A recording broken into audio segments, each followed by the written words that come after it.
Data Studio, point cloud, colouring and intensity. So here we have 2 point clouds loaded and selected on. They're both displayed in this view. One is the HGV and one is a street, some London data. Around the top middle of the screen here we have an icon for colouring. It's a picture of a paint can pouring colour. So that's 3 states. One is grey here. One more click turns orange. One more click turns blue.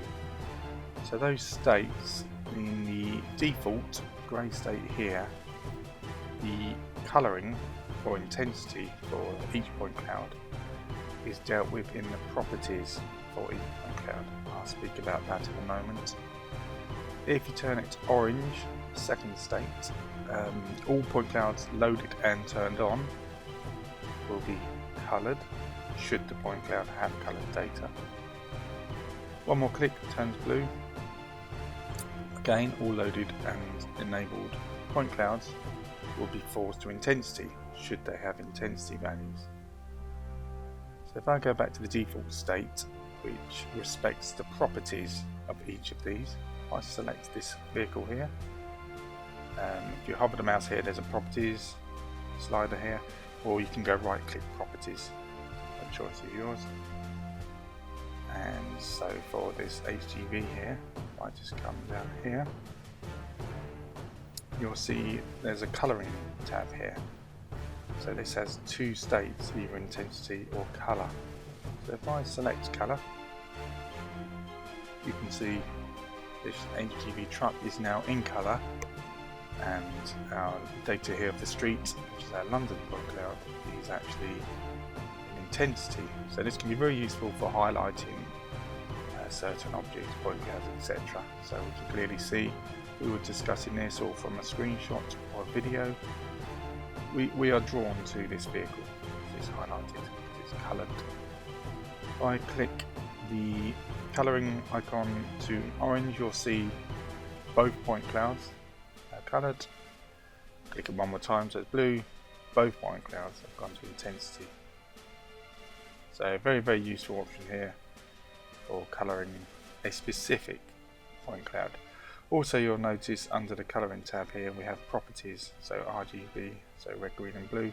If we just select that, we can now change the brightness, the contrast, red hues, etc. So this can be useful if, for example, the point cloud, you scanned point clouds over different days. In this example, you may have scanned one side of the road one day and the other side of the road another day, and that could cause different colour imbalances or brightnesses. It may have been sunny one day and overcast the next.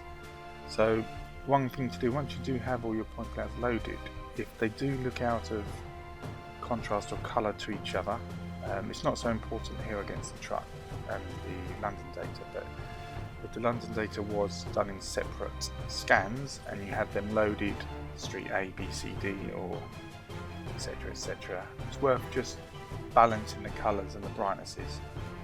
Just close this. You can reset these, so if you had messed with these and you don't like it, just reset, close. There's some other lighting options here. There's one called lighting. So if I just turn it all into colour and click lighting, I'll just come closer. This is default state, it's in grey. If I click it one more time, lighting, the light highlights the edges. Yeah, you can see it's much more defined here, the tyre here, the wheel, the windows here have more of an outline. I'll show you the difference. Here's default, edge of the truck here, the cab, and lighting on, and you can see it is just much more kind of sharper and better on the eye to look at. If you click one more time, again this has 3 states, so the default state of nothing applied, then lighting, and if you click one more time it's applied to the intensity. Now this can be very useful. Or if you look in this example here, you can see where drains, in the UK there's drains in the roads and there's one over here on the pavement. You can clearly see this curb drops here. There's obviously a slight ramp and you can see the fact that this truck actually has a fabricated side and it's strapped down, because that's more obvious, because you can actually see it's like undulations through that material. And again, the same in the road here, you see little holes, etc. So if I turn that back to the default state, it's very difficult to see that that is a drop curb. It is difficult to see that there are undulations or ripple effects through this tarpaulin material on this truck. Yes, we can see the straps here, but it's not obvious, and the road and these covers, manhole covers, drains, just look flat.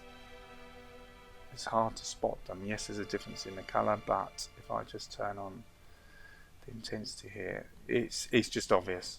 So always worth just making sure you try the different lighting options.